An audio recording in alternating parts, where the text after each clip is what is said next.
Hi everyone, welcome to my mini blog. আজ আমার স্বাদের স্কুটিতে মাকে চাপিয়ে চললাম পুজোর কিছু কেনাকাটা করতে।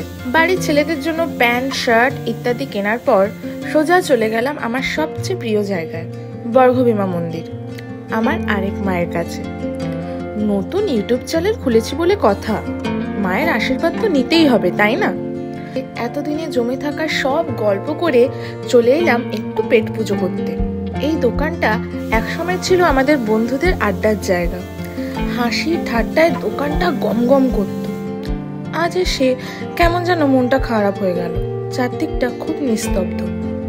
যাই হোক, তারপর চলে গেলাম আমার সবচেয়ে প্রিয় জুয়েলারি দোকানে, একসাথে সব টাকা উড়িয়ে দিতে। এই দোকানটাকে ছোটখাটো গড়িয়াহাট বলা যায়। প্রচুর কালেকশন, কিছু দুল, গলার সেট, হাঁসুলি এগুলো কিনে চললাম বাড়ির পথে। আজকের মতো টাটা, দেখা হচ্ছে আবার নেক্সট ব্লগ।